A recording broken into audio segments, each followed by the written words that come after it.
It's weird that people live in New York City by choice, but anyway. Yeah, I don't think You're not a fan of New York City? Bro, I left. Have you been? You've spent time in New York? Jersey and New York are tattooed on my arm. I love New York and I'm City. gonna. I love visiting New York City. I'll say that. It's visiting. the best city. I love it. Visiting is one thing, but living there is there are different, certain is what you're places people saying. live, and I'm like, man, if you can get out, why are you still there? You lived in Saudi Arabia for 19 years, and you say that? Oh my God! You'd rather live in Saudi Arabia than New York. You guys don't have a clue. No, You don't really, have a clue. really. No. Well, as a Jew, fact I'm that not you're- sure the fact they're that gonna you're- accept me in Saudi Arabia. Y'all don't have a clue, Plus, man. I like to like drink. how the fact you're comparing, I'm like, dude, like what? Shout out to my boy Kwesi Mitchell, You're by the way. actually Kwesi comparing loves Saudi Arabia to New York City, bro? Enlighten me, because I'm like, Well, Saudi were Arabia. well, need were some you- serious were you living enlightenment. in a- Please, Okay. please go visit. Were you living in a palace? please or go something? visit. Yeah, where are you Talk living about in for people Saudi who don't know. Arabia? Wait, let him talk about it for people I who wanna don't hear. know. Tell us about Saudi Arabia. What is it like living there? About like living there, like in like an expat community, bro. Like you're talking zero crime rate, you're talking zero taxes, you're talking amazing amenities, fantastic infrastructure, incredible communities, fantastic schools. The company you work for paying for your child's education up to college level. You're talking about free healthcare. You're talking about fantastic weather. But is this specifically in expat communities, you said? Yeah, so this part, but a lot of what I'm talking about is the whole country. Saudi Arabia has no taxes, period. Okay? The infrastructure around the cities, even if you're talking Riyadh, Jeddah, et cetera, it's excellent. Very extraordinarily low crime rates. Like you are safer in any Saudi city than you are in any major city in the U.S. by miles. Not even comparable, by miles. Do you live under the same laws? Are they like were the women in your family forced to Sharia to be, law? Which law are you talking about? Well, my understanding of Saudi Arabia is that there are repressive cultural laws about what you can wear, what you can say, what you can post. You know, there is no liquor there, right? It's not Alcohol free. Yeah, alcohol. I'm out, bro. Alcohol free. Yeah, if You that's had a me big till there. if that's a big thing for the you. women then- specifically. Do they have to wear the hijab? So the hijab, you mean? Hijab, So yeah. it depends. So stuff has also all changed. So I left Saudi in 2008. So things have actually changed quite significantly from what I understand over the past decade. Because under women can MBS. drive now, apparently. Women can drive now, yes. It's a big deal. That is a because big they deal. couldn't drive up No, until they know- about 2016. Well, No. there was just a story recently of women who snuck in to watch a soccer But- game and but- then I think were stoned to death though. So In Saudi? yeah. Okay, well, you have, please verify that one because that sounds sketch. Okay, but there you got to admit, it sounds awesome. Saudi- you got to Saudi is admit awesome. that Kyle, there's, see if you can pull that up. you got to admit I have that a- women don't have it easy in Saudi Arabia. Look, West- you're not the tourism bureau of Saudi I'm not Arabia, the and I've tourism never bureau. been there. But I mean, No, I'm just trying to understand. yeah, that's why I'm laughing because I'm like, when did you go? Right, I lived there for 19 years. So Saudi is a country. So you that basically people grew like up to- there. I grew up in Saudi Arabia, dude. I went to school there until I would have stayed. I mean, I went to boarding school from the age of 11 back in the UK. So I was back and forth between the two countries from 11 to 20. But you know, and like where I grew up, it's why I don't sound British, right? Because a lot of the people I grew up with were American. I grew up in an extraordinarily diverse community, people from all over the world. Most of my teachers were American. I was in the American school system from preschool up until 5th grade, in fact. Interesting. And then I switched over to the British. So Saudi is on every level, it's a gigantically misunderstood country in a lot of ways. So obviously as an expat, you have a certain experience, which is, have you been in Dubai? I have not. Yes. Okay, you've been in Dubai. So Yes. closer to that than like some It's weird- not. Saudi Arabia is not Yeah. Iran. Just so you know, it's No. not. And by the way, keep this in mind Iran when he's is more saying, repressive? are you then Yeah. Saudi Arabia? Israel? Yeah. By miles, yeah. It's not even close. Yeah, No. people conflate them. Yeah, but Kai, can you pull up what I just sent you? 10 questions about expat life in Saudi Arabia. Answer this one website. Okay, interesting. And one of the things that if you can pull that up, Kai, Yeah, I'm pulling it up. it's actually pretty interesting. What it talks about how women flirt with men, like dating life in Saudi Arabia. Go all the way down. Also, one thing for Gerard, it was in Iran. It was in Iran. Okay, Yeah, I so did there you go. conflate them. Okay. Okay, yeah, Keep people- going down. People conflate them. Okay, accept. Press click accept. Okay, keep going down. What's that? Let's keep going. Keep going. Keep going. Keep going. Keep going. Keep going. Keep going. Family values. Okay, keep going. Keep going. A little lower. It's about to come up here. Saudi's more comparable to, like, Qatar lower. and Little lower. Right there. Bahrain. Dating etiquette. First dates must be low-key affairs. If you live in the same compound or can let them into yours, you will likely spend your first date at the movies or the compound's restaurant. At most likely, society rules don't apply within a compound. This is great. Relaxed option for couples. Some restaurants in big cities also offer private cabins and are lax about letting genders mix within their establishment. Asking around your expat circles is a good way to discover date spots. Okay, so extremely conservative. Many dating a local. Many young Saudis now flirt more openly on apps such as Facebook, Tinder, Snapchat, and Who Share. Oh, that's However, women in particular may still shy away from sending photos over messaging apps for fear of family or repercussions. Snapchat is popular, and as a woman, you may well be asked. Mumkin Snapchat, literally Snapchat possible. You may also be. So dating is go a little lower, Kai. Go a little lower to see what else. Can Saudis marry foreigners? Over 700,000 Saudi women. 10% of all married Saudi women are also because our foreign husband.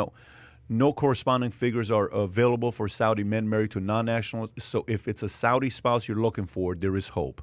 Arranged marriages are still often arranged between conservative families. LGBT relationship, homosexuality, transgender individuals moving to Saudi Arabia should be aware that it is illegal for men to act and dress like women and vice versa. Homosexuality activity is also against the law and attracts the death penalty. Whoa. That said, same-sex Extraordinarily men rare and protection. women may Sorry, Adam. find it easier to meet and socialize with potential partners, but they say what it's like to work inside. It says only Muslims can marry in Saudi Arabia. Therefore, expat couples of other faiths need to wed outside. Well, the country. are you Muslim? No, I'm Christian. Christian. Okay.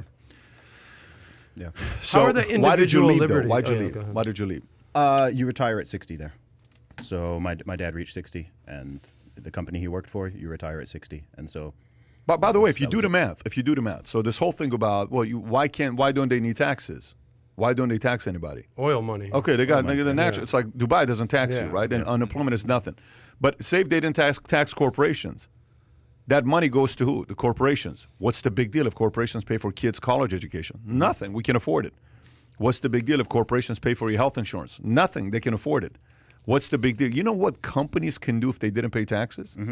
Saudi Aramco. One of the biggest Two companies and a in the half world, trillion dollar company in the world. Yeah. So So I'll explain. So with the expat thing, so Saudi Aramco. So when I grew up there, this is in the from the 80s to the 90s, early thousands. So a company like Saudi Aramco, they basically have their own towns. So everyone where I lived worked for the same company, and they have like 4 or 5 of those like dotted around. So they're called camps, which I think was mentioned. Wow, was mentioned in that that's a article. throwback to the Industrial Revolution. Yeah, man. so it's weird. I mean, even me being in the UK, I mean, it was weird when I went to Houston and even parts of Miami, et cetera. It's weird because it looks like this place looks more like Saudi than it looks like England, right? So when I was in Houston, I was like, whoa, it looks like Saudi. because of Yeah. the refineries and all that, or because the companies? Just everything, the way everything is laid out. 'cause- Houston. Yeah, it's By the way, it's beautiful. If you pull up Saudi Arabia and put up pictures, the buildings, the structures are beautiful. How old were you when you left Saudi? 20. 20? Did you have a 21? girlfriend? In the UK, yeah. But in Saudi, did you have a girlfriend there? Not in Saudi. No, not in Saudi. So I went to boarding school from 11. So I was Got in it. boarding school and then in university from 11 to 20 in the UK. So the first time you had a girlfriend, how old were you? 15? 15. Yeah. But that was in Saudi? No, this was in England, in boarding school. In boarding school in England. Yeah. How much time? So you were literally going back, I was back and forth between the two countries. So you were going to boarding school and yeah. then seeing your family. So during I got term you. during term time, I'm in England, and then during the vacations, I'm back in. How Saudi. many months here are you in Saudi? During that period? Yeah. How much vacation time is there? I don't know, 4 or 5 months. 4 or 5 months a 4 or year. 5 You're in months. Saudi. The rest of the time, you're in boarding school in UK. England. Yeah. What is the? What I, even is I this? believe it's Something called like that. Hogwarts in the UK. He's an oil. They muggle. did film Harry Potter partially in my university, of course. Is that right? Yeah, in Oxford. No way. Yeah. man. I think what is it?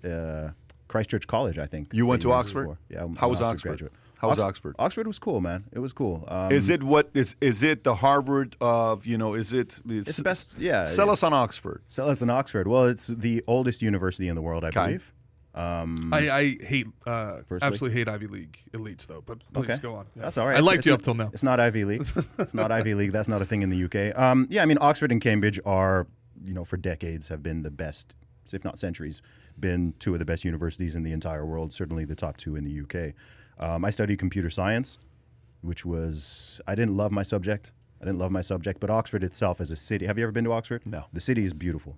Absolutely beautiful city. The architecture is mind-blowing, incredible. How far is it from London? Is it Only an hour and a half. Oh, okay. Yeah, cool. about 90 miles or something like that. So Is it a it's- party town with students because the school's there? There's two universities. So Okay. there's Oxford and then there's Oxford Brookes. So there, it's quite a student-oriented place. It's quite a student-oriented place. But Oxford's a fantastic city. It's one of my probably top 5 cities in the UK, and I've been to all of them.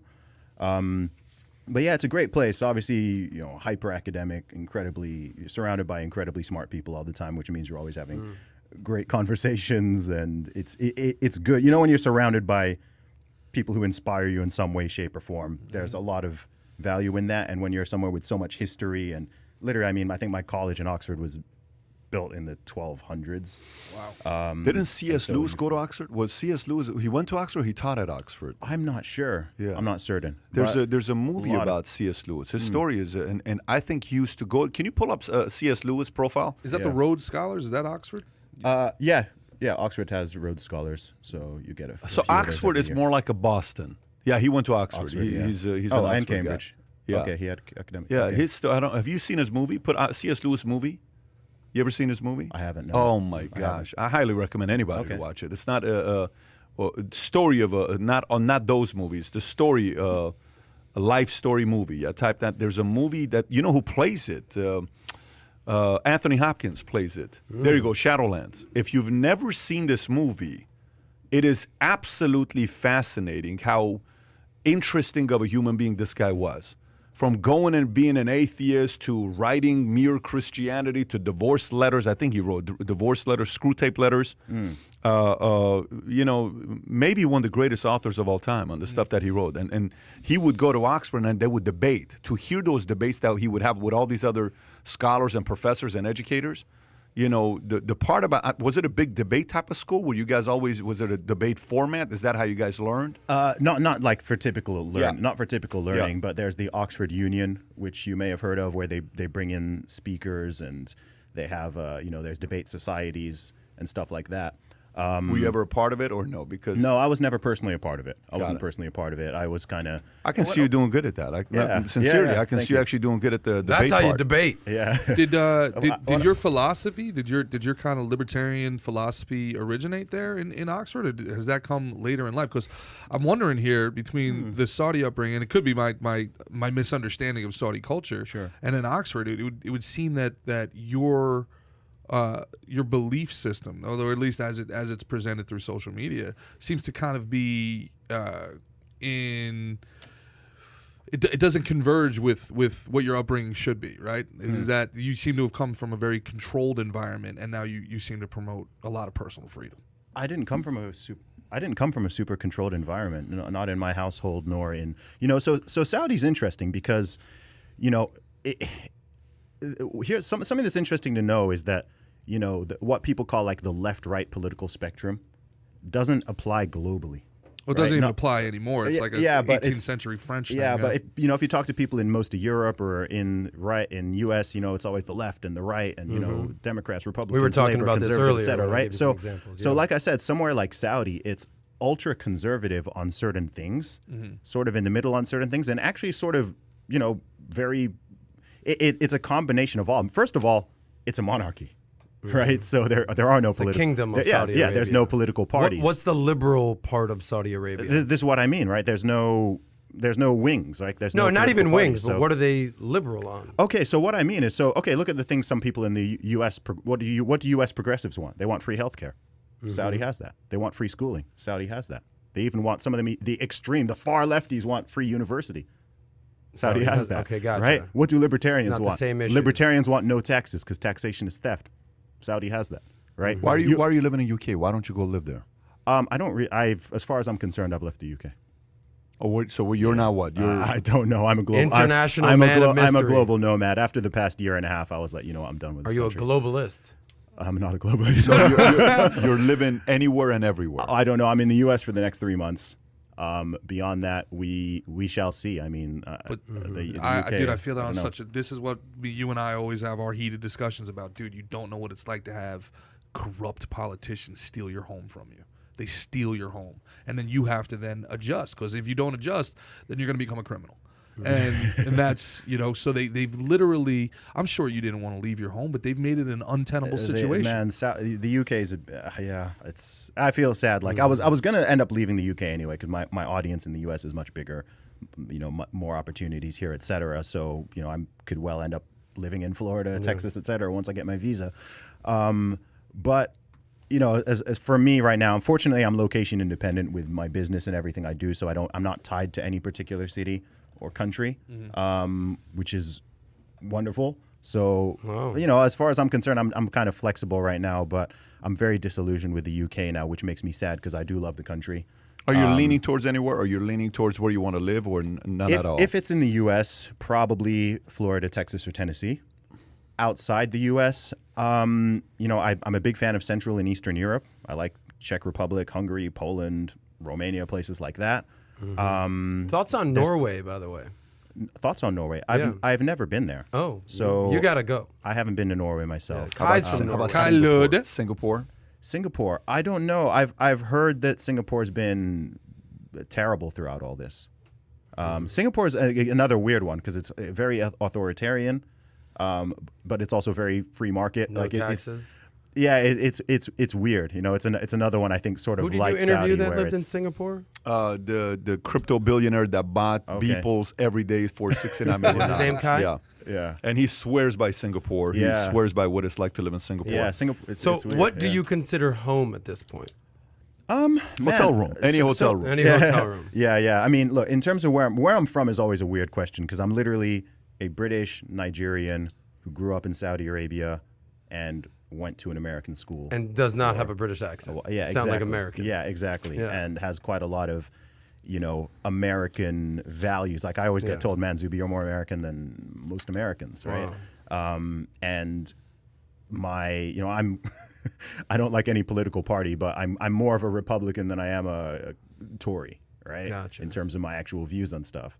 And that's pretty rare in the UK, and I think that's from me not growing up there, living in Saudi Arabia. So with me, there's one thing I've really learned. I've traveled to about 36 countries and had heavy exposure to all these different cultures we've mentioned. And with me, one thing I've really learned is there's pros and cons to all different cultures and political systems and ways of doing things. It's not just one thing. I think a lot in the West is people kind of have this. Okay, this is the one way of doing things. This is how we do it, and everything we do is the best way of doing it.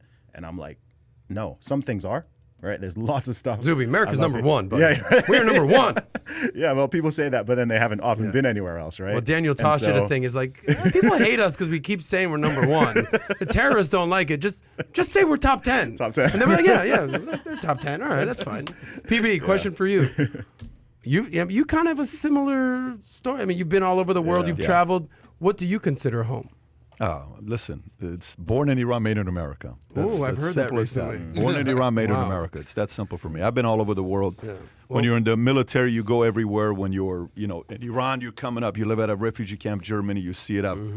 Travel to, 50 countries, with all the traveling we've done. But nothing comes close to this. So if you enjoyed this little short segment from the podcast that we did, here's another short segment to watch. Or if you want to see the entire podcast, click over here. Take care, everybody. Bye-bye.